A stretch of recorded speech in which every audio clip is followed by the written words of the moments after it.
Hello my dear friends, welcome to our channel Prabhay Academy. So thank you very much for your support. In this section we are going to learn about simplifications and these questions which are coming from SERTs. So ఈ యొక్క topic లో మనకి general గా first question చూసినట్లయితే √12 plus √12 plus √12 up to infinite ఇచ్చారు.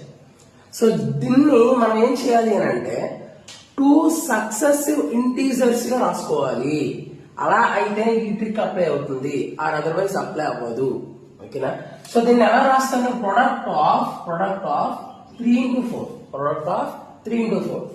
So 3 into 4 కాబట్టి నాకు ఇక్కడ ప్లస్ ఉంది అన్నింటి మధ్యలో, కాబట్టి హైయెస్ట్ నెంబర్ ఏదైతే ఉందో అది తీసుకోవాలి. Answer should be 4. ఇక్కడ సేమ్ టెక్నిక్ అండి, 3 into 4. సో 3 4s 12 కాబట్టి అన్ని దగ్గరలో ఏమొచ్చింది? మైనస్ వచ్చింది. కాబట్టి ఇక్కడ హైయెస్ట్ నెంబర్ తీసుకున్నాను, ఇక్కడ లీస్ట్ నెంబర్ తీసుకోవాలి. ఓకేనా?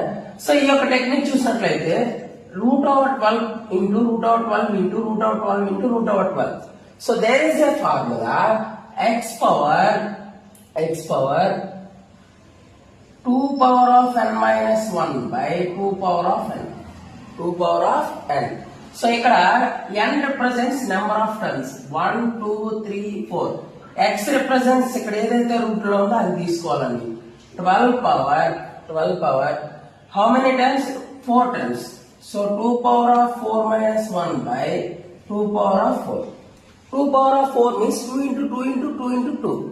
So 2 ని 4 times multiplication చేయాలి 2 చేత. కాబట్టి answer 16. So 12 power 16 minus 1 by 16. 16 లో 1 తీస్తే ఏమొస్తుందండి? 15 వస్తుంది. 15 by 16. ఇది ఈజ్ ద ఆన్సర్. సో మీకు ఈ యొక్క కాన్సెప్ట్ అర్థమైనట్లయితే మీకు ఈ యొక్క క్వశ్చన్ అనేది మీరు చేసి కామెంట్ సెక్షన్ లో తెలియజేయాలి. ఏంటి అని అంటే 30 అండ్ సో ఇన్ఫినిట్, అలాగే square root of 30 minus square root of 30 and so on minus infinite, as well as √30. So ఈ యొక్క ఆన్సర్స్ కామెంట్ సెక్షన్ లో తెలియచేయండి. మీకు మన యొక్క కాన్సెప్ట్ అర్థమైనట్లయితే మన యొక్క ఛానల్ లైక్ చేయండి, షేర్ చేయండి, సబ్స్క్రైబ్ చేసుకోండి.